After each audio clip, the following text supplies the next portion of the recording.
Bloomberg Audio Studios. Podcasts, radio, news.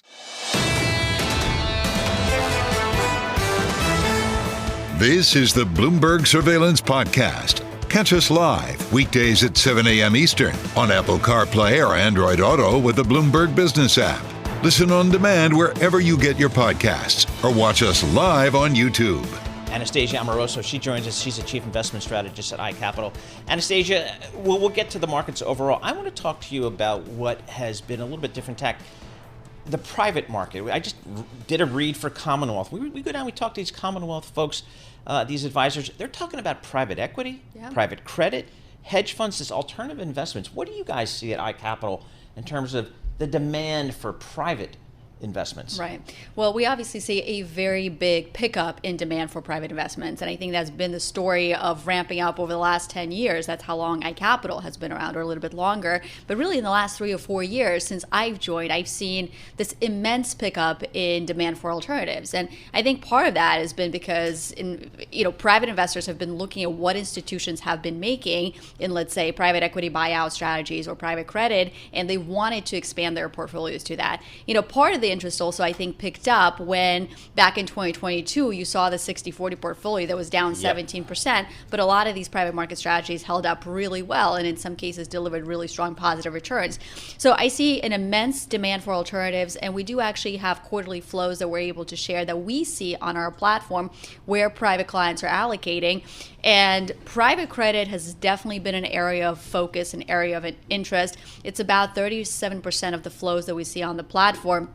It's a little bit lower than last quarter, but it's still one trend, which is an uptrend that we're seeing in private credit.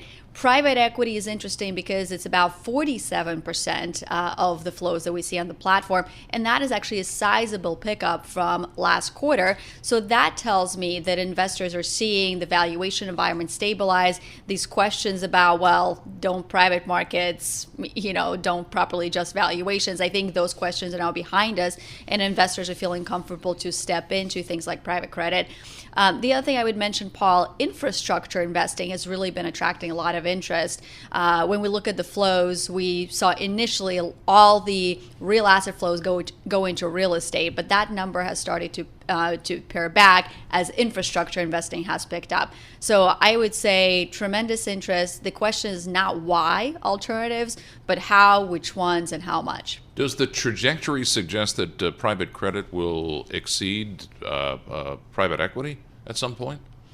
I mean, I think it's on that trajectory, but I really, can see the two being neck and neck, because the truth is they serve a different purpose in the portfolio. And if you look at public equities and you think about forward-looking returns, maybe they're a little bit lower than we've seen in the last, 10 some years. So that's why you go to private equity. That's your potential for extra returns.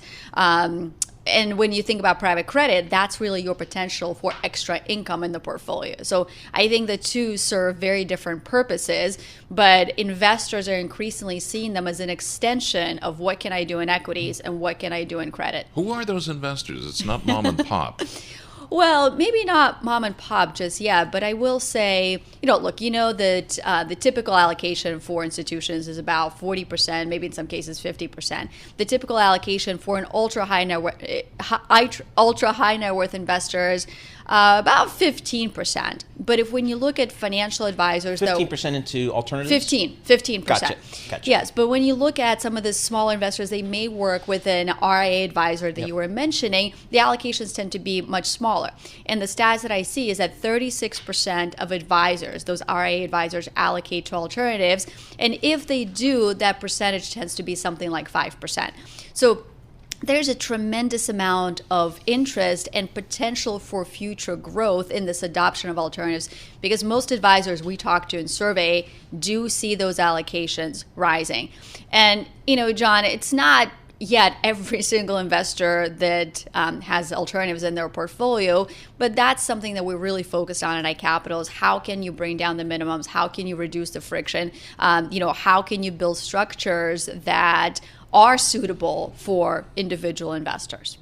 So are you concerned about the rising allocation to alternatives because they are higher risk because of in part due to the lower liquidity? Are you concerned about that? How do you talk about that with your iCapital clients?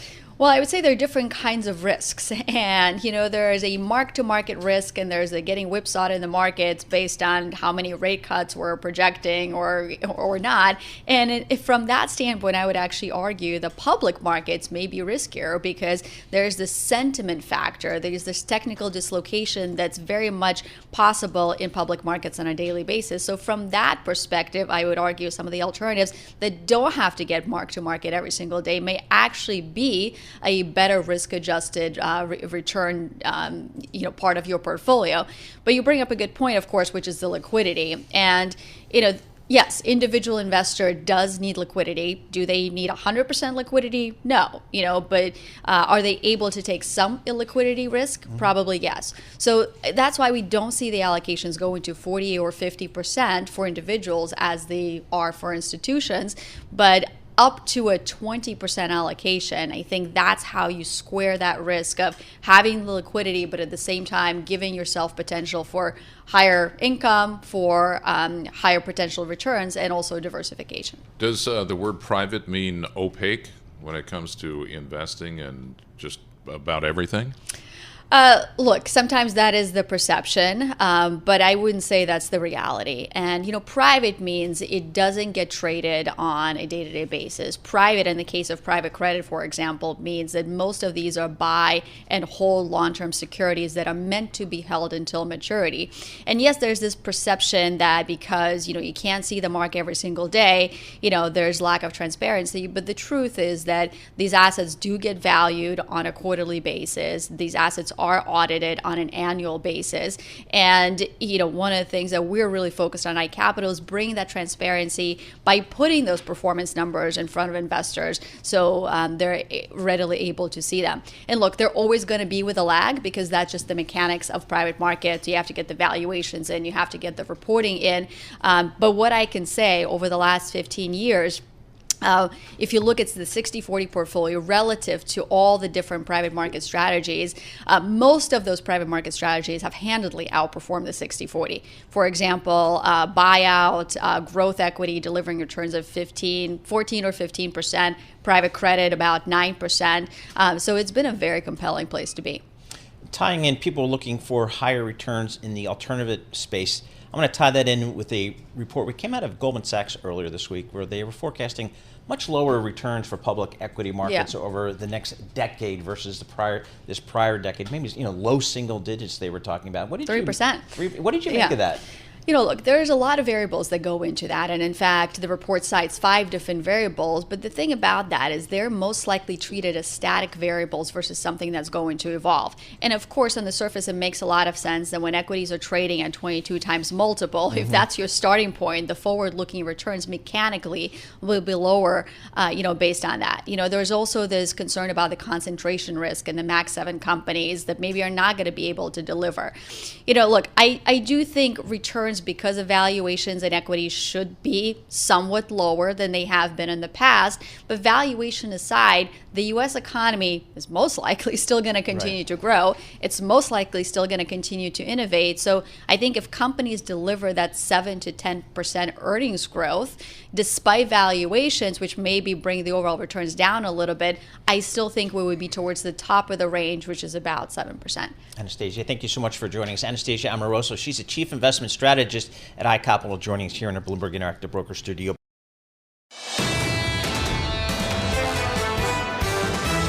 You're listening to the Bloomberg Surveillance Podcast. Catch us live weekday afternoons from 7 to 10 a.m. Eastern. Listen on Apple CarPlay and Android Auto with the Bloomberg Business app. Or watch us live on YouTube. David Gura joins us now. Now, one of his many duties, he's with the Big Take, providing intellectual input there on our politics and how it links into our economy. David, excuse me, I got the plague, folks. What can I say? David, as simple as I can, aren't elections supposed to be close? They are, but we really haven't had one this close, or at least as close as these polls indicate for a long time. So, like 1960. Well, yeah, you look. There you go. You look at the latest Bloomberg Morning Consult poll. 49% for one, 49% for the other. The margin of error here, 1%. So just really on a knife's edge. And, there shouldn't be a lot here that's surprising to regular listeners to this program or any sentient beings in this country today. I mean, we've known that this race has been and is close. This is kind of confirmation that that's the case in these 7 swing states. 11 p.m., November 5th. Are we going to know anything? We're working that weekend. We're working that weekend. I think that's safe to say. Now, look, it's likely to be a race that's going to take a long time to get a final result on. And so I'm going to be in Pennsylvania for election night itself, and I've been in touch with a lot of election offices around the state. Many of them are just emphasizing how careful they're going to be about getting these counts done. Yes, we're going to get unofficial results from them the night of, but it's going to take days, I think, to get those confirmed based on just the procedures that they have in place, but also just how much attention is being paid to this. And then we know, of course, there are legions of lawyers on the wings who are waiting to pounce on anything that might be seen as untoward or wrong. What people engaged in this ask me is Georgia. That seems to be you mentioned Arizona weeks ago, but Georgia, Trump is ahead in Georgia. Are we supposed to be surprised?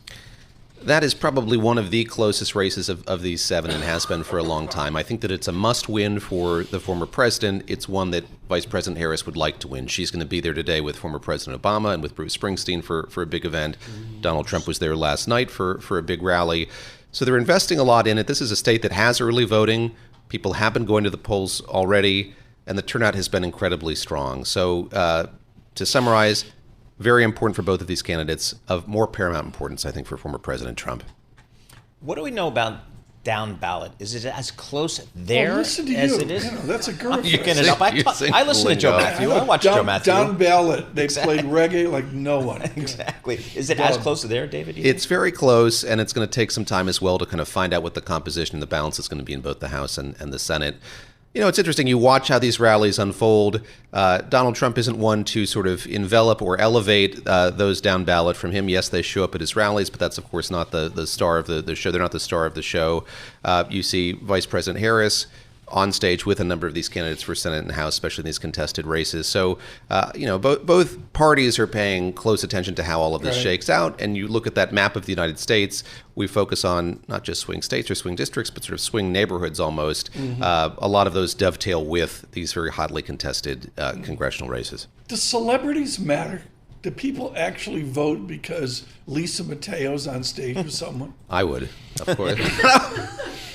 I think that, we're seeing this push now 12 days out to get people off the couch and to the polls or to go to the mailbox to mail in that ballot. And so I think that the excitement surrounding these events, elevated by the fact that Eminem's there, Bruce Springsteen is there, or Jason Aldean down in Georgia. I mean, both of these candidates are leaning on that, and it kind of is emblematic of the fact that they want to create excitement, then they want to reach out to people who, again, might have some apathy or ennui about this. Now, this has gone on for, 8-9 months and are getting just tired of the whole process. What I understand, David, it's a story about getting out the vote. Does either side have any particular strength relative to the other in terms of getting out the vote? We know much more about the details of and the composition of the team that Kamala Harris has in place. She's raised more than $1 billion in this campaign, which is just extraordinary and one could argue kind of reprehensible as well. If that's where we are in American politics, that money matters so much. But we know that she's deploying that across this country, yes, in those swing states, but beyond. Hiring staff, spending a lot of money on advertisements, both digital and television, traditional advertising. The Trump ground game is, I don't want to say it's more secret. We just have less information on what that's like. They have confidence that they have it. But again, they've raised less money than what Vice President Harris has. Your great chart, Nancy Cook's great chart here for Big Take, shows the margin of error clearly. It tells me this poll's total baloney because we have no idea what we're doing within the margin of error. What did you learn from 2022 about margin of error where so many got it wrong? Well, I learned a lot from 2020. 2022, it's a little different because it wasn't a presidential election. But I think that there is, people are right to be skeptical of all of the polling that we have. And of course, ours is one of many. And I think a difference this year is just how many polls we have, how inundated we are with them, and how important it is just kind of look at them all in complements. So the particular special sauce that we have is since October of 2023, we've really just focused on these 7 swing states and kind of charted both how these candidates are doing. Of course, it was Joe Biden until it was Kamala Harris, how they've been doing, but also what issues are important to voters. And I think, as we've seen, you mentioned that chart. There's another great chart there that Nancy Cook and her colleagues have made that shows just how the economy has been the paramount issue for voters from the very beginning by such a wide margin. Beneath it are immigration and abortion, but it is the economy that these voters care about. I think that's something that stands out to me in our poll. That's something that I can get a lot of credence in from the poll. The key question is, which candidate do you trust to handle the economy going forward? 50% of respondents to that poll in those swing states, likely voters, say it's Donald Trump. 45% say Kamala Harris. That has to frustrate her. At the same time, she's got to be happy that number is higher than it was for Joe Biden. She has made up some of the ground that he had lost on that issue. Paul, I mean, I'm not the scientist on as Gura is, but on taxes, they're equal, which I did not expect. No, it's interesting here, David. I mean, Elon Musk. That's been interesting to watch. Do you think he's had any influence or impact here? Because he's certainly been high profile. Come on, make some news here, David. I should have opined on that when you asked about celebrity, I should have brought that up. What's DOJ going to do? Cut to the chase. On this sweepstakes issue? Yeah. I think that they're looking at it pretty seriously. So those who haven't followed this, Elon Musk has said he'll give $1 million a day to voters in swing states who sign a petition saying that they pledge fealty to the First and Second Amendments. And he's, people have appeared with these sizable checks. I mean, he's giving out these $1 million amounts. What's illegal is paying someone to vote, and what he seems to be trying to do is skirt that by saying, I'm not doing that. I'm having them sign a petition. But you asked about his role. I could have talked about it when you asked about celebrity, Tom, but he's playing a huge role in Pennsylvania. He's spent $75 million in that state. He's sort of set up an operation there. He's held town halls. He is trying to be this link, one of many that Donald Trump has to the bro vote, these young men. And we see Donald Trump tomorrow going to sit down with Joe Rogan, who has a wildly popular podcast. Way more popular than my pod, bigger than the Big Take by droves, and that is the audience he's trying to target. There are young men who listen to that podcast. Is it true, David Gura, that Mrs. Barr is out on a street corner in Pennsylvania waiting for Elon to stop by with $1 million check? I cannot confirm or deny that, and I'll follow up on that. But okay, David Gura, thank you so much. Great analysis. Great to be here, folks. The charts are hugely informative, particularly over this foolishness and reality of the margin of error. 1%. Yeah. Wow. Crazy.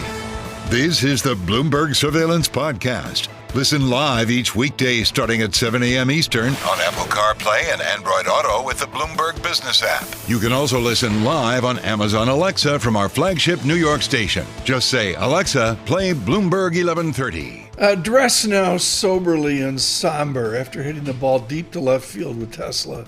Dan Ives joins us now, Senior Equity Analyst at Wedbush Securities. Okay, I got a moonshot, Dan, on the bull market Tesla from 50 to 400. Down it goes, and it's been in a trading range. Was the announcement that you predicted last night, is that enough to reinvigorate a bull market in Tesla? Oh, yeah. Look, I think Aaron Judge-like performance. I mean, the margins that we saw, that's a massive rebound. And it now starts the point where we're going to see margins spike back up. Price cuts have subsided. Yeah. But the outlook for next year, Tom, 20 or 30%, that's basically double what anyone expected. Right. The bull market in Tesla, I believe, has begun. Okay, Dan, is this like regular season Aaron Judge or playoffs, division series, World Series Aaron Judge? Which Aaron Judge is this? I think this is regular season GOAT Aaron Judge. I think this is Tesla getting their footing back, right? I mean, you see a lot of negativity, obviously, coming out of Robotaxi Day. It's been a tough year. I think you're seeing a resurgence now. This is sort of the second chapter of this growth story playing out. Hey, Dan, what do you think investors are really focusing on now when they think about Tesla? Is it the automotive gross margin? Is it the robo-taxi? Is it the AI angle that Elon's been trying to push for the last several quarters? Where is the focus for investors these days? Yeah, Paul, I think in the near term, it's about margins. You need to see margins get back toward 20s. I mean, you can't have it mid-teens, and I think that's what we saw last night. Then it's really the delivery growth in China, which now just had their best quarter ever. But in terms of the longer-term growth, this is an AI story. Autonomous. Musk gave actually a lot of details on Cybercab and some other issues. Remember, a lot came out of Robotaxi bearish. We actually thought it was one of the top 3 events we've ever been at. in 25 years. Yeah. This is an autonomous AI play. Right. I believe it's the most undervalued AI play in the market. For all of our listeners and viewers, Dan, seriously, this is important. Should we care about super secret speculation from some iPhone countable iSource on the Asian Pacific Rim? Or should we focus on the fact I've had to buy 3 iPhone 16s in the last 2 weeks? Yeah, look, Tom, you've talked about this for many years. Me and Paul, and I disagree with this analysis. And I think many have been wrong on Apple for really the last 4 or 5 years, trying to kind of do gymnastics to get negative. We've been in Asia 2 times in the last 8 weeks. I believe this will be the strongest iPhone year ever when it's all said and done. And I think trying to kind of like pick the spots, yell fire in a crowded theater, I get it, but I don't see it. I believe this is the start of a move toward a $300 stock in Apple. So when you said you've been to Asia, and that's really important, Dan, because a lot of folks, I think rightfully so, kind of say one of the big drivers here or the big swing issues for Apple is China. Not only is it 20% of their revenue, but it's obviously a huge part of their supply chain. How do you view China and Apple's positioning in China versus what are some really strong local competitors? Yeah, look, there's 100 million iPhones in China in a window of an upgrade opportunity. So just forget AI. When you look what's happening in China, I think that you're going to have China growth, even though we're off tough comps. It's going to be up anywhere from 18 to 25% over the next, call it 3-4 quarters. When that all plays out, that's how you're now going to get to street numbers that have to move higher for Apple, not lower. And services is going to be a huge driver there. And I think that's why we're looking at a $4 trillion market cap in Apple by early next year. So talk to us about that services business, Dan, because that's something that, the ecosystem. A lot of, yeah, exactly. Right where I wanted to go. Exactly, Tom. A lot of, bulls hang their hat, the long-term hat on the services revenue. It's, roughly 20% of revenue. It's got nice margins to that revenue stream. How do you model that out, the services side of the Apple story? Yeah. If you model out services just as a separate business, you're talking about what's going to be $125, $150 billion revenue stream next 3-4 years with double the gross margins of the hardware business. And I believe the valuation for the services business alone is $2 trillion valuation just for services. Wow. Well, this is key, and Dan, I was just over in Europe and I really saw an earful of the Apple ecosystem being used by all different classes of people as well. On a global basis, what is the margin of the ecosystem? Look, if you look today in terms of the margin of the ecosystem, it's 30 cents on the dollar. They've essentially increased their margin profile 200 to 300 bips globally in terms of what they've been able to do at scale and scope.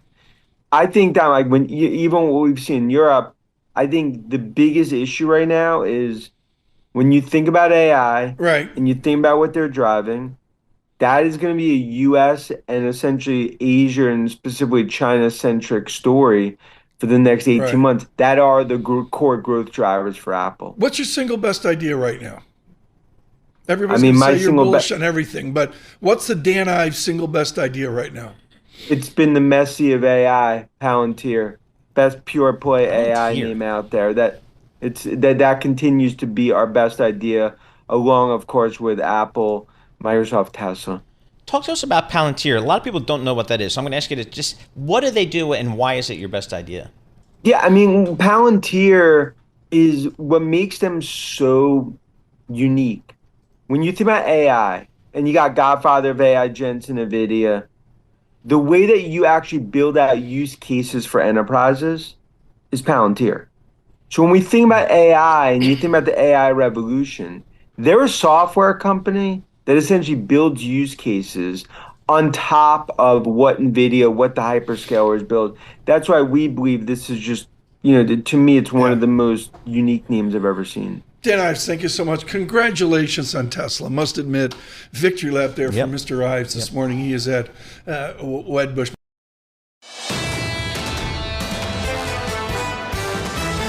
This is the Bloomberg Surveillance Podcast. Listen live each weekday starting at 7 a.m. Eastern on Apple CarPlay and Android Auto with the Bloomberg Business app. You can also watch us live every weekday on YouTube and always on the Bloomberg Terminal. The IMF, geopolitics, they are meeting in Washington, D.C. As we speak. A lot on their plate as they discuss global geopolitical events, obviously in the Middle East, in Ukraine, in Asia. A lot on the plate. You think about climate change is another global issue. Lots going on there. Nadia Calvino joins us. She is the president of the European Investment Bank. She joins us from our Washington, D.C. bureau. Nadia, thanks so much for joining us here. You're down in Washington, D.C. at the IMF. Could you give us a sense of what are some of the key topics that you guys are focused on down there in Washington? Well, it's a pleasure to be here, and indeed a lot on our plate, as you were saying. There's been a lot of discussion about the economic outlook and the resilience, the remarkable resilience of the global economy, but also the current risks derived from the geopolitical tensions, uncertainty, and fragmentation of global markets. And we will also be talking a lot about climate action, climate finance, and how to support most vulnerable countries around the world. I have a dumb question for you, Nadia. Could you explain exactly what the European Investment Bank is and does?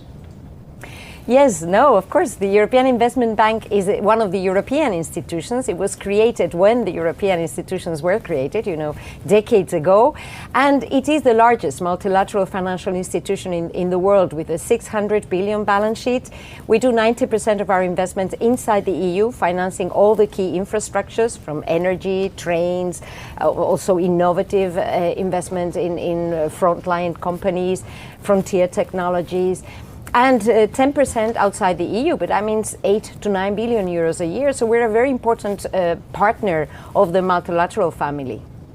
Nadia, in terms of infrastructure, talk to us about the European Investment Bank and its view on what's transpiring in Ukraine. What is the EIB doing now and then, in the years ahead for the good folks of the Ukraine? Yes, we're currently probably the most important investment partner to the Ukrainian government. We had a roundtable yesterday where there was a very strong support. I was impressed by the very strong statements that were made around the table to support Ukraine. Our support to Ukraine is unwavering. It's about peace and security for Europe, of course. And the EIB is investing right now, focusing and supporting Ukraine in the run-up to the winter, so repairs and resilience of energy infrastructures. And going beyond the energy sector, we're supporting investments in housing, schools, education, and also private companies. We just launched an export credit guarantee facility, which has been oversubscribed for European companies trading with Ukraine. So we will continue to support Ukraine now during the war and hopefully very soon in their reconstruction. What is the European Green Deal and what's your investment there? Well, more than 50% of our annual investments go to the green transition, and that's why we're consolidating our role as the climate bank. And this has to do with the energy transition we just discussed, but also the deployment of net zero technologies, from green hydrogen to other green fuels, and also making sure that Europe continues to be one of the leading players worldwide when it comes to green tech. And I think that we're getting on with it. The private sector is also getting on with it. Just yesterday, we released a very interesting investment survey that shows that European companies, more than 60% of European companies, are actually investing in green technologies. And I think that's very good news, so that we can really move to a net zero economy and make climate and competitiveness just two sides of the same coin. Nadia, across the 27 countries in the European Union, where are the biggest concerns for you right now? Where are you maybe spending most of your time or more of your time? Well, we invest in the 27 member states, and we are investing very heavily right now in this green transition to make sure also that Europe becomes strategically independent. The war in Ukraine has shown us that being dependent on other parts of the world, and in particular fossil fuel producers, it's a vulnerability for Europe. And so there's a strong determination to make the green transition a European success. And we're very much focusing here. But of course, we're also stepping up our support to Europe's security and defense industry. industry, digitalization, social infrastructures, trying to make sure that we continue to be a prosperous part of the world and also protecting our values. And how dependent is your investment portfolio on U.S. policy, specifically the outcome of the election here? Well, we obviously will continue to be closely partnering with whoever is leading the U.S. government. And the transatlantic relationship, I think, is quite strategic. And it is a win-win relationship, both to the U.S. and to Europe. So we have every interest to continue to build close ties from the cultural point of view, from the economic and financial point of view, and of course from the security and defense point of view too. And that doesn't influence really our investment activities at the EIB. We will continue to be a very important investment player inside the EU and of course around the world. So as Europe, I think, adapts to the new world where Russia is much more of an adversary than maybe they were prior to the invasion of the Ukraine, are most of the member states in the EU, are they operating as if, at least for the foreseeable future, Russia will not be in any way, shape, or form an economic partner? Well, right now we're focusing very much in supporting Ukraine.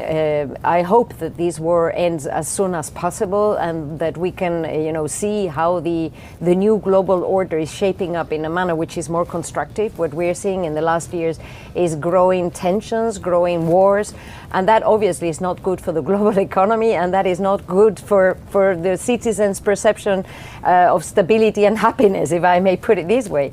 So I really hope that we can move to a more constructive approach throughout the world from the perspective of the European Investment Bank and from the perspective of the multilateral development institutions more broadly that we're gathering here in Washington these days. I think that we're showing that we're walking the talk. We're becoming as effective as possible, working as a system, cooperating closely together so that we can play the role that we're called to in supporting global stability and also bringing prosperity and protecting most vulnerable countries around the world. I think that this shows that together we're stronger and that by cooperating we can get further and faster than by tension and conflict, of course. Nadia, thank you so much for joining us. We really appreciate you taking some time to speak with us. Nadia Calvino, president of the European Investment Bank. The IMF is meeting in Washington, D.C. This week, and obviously a lot on their plate in terms of geopolitics and financing. This is the Bloomberg Surveillance Podcast, available on Apple, Spotify, and anywhere else you get your podcasts. Listen live each weekday 7 to 10 a.m. Eastern on Bloomberg.com, the iHeartRadio app, TuneIn, and the Bloomberg Business app. You can also watch us live every weekday on YouTube and always on the Bloomberg Terminal.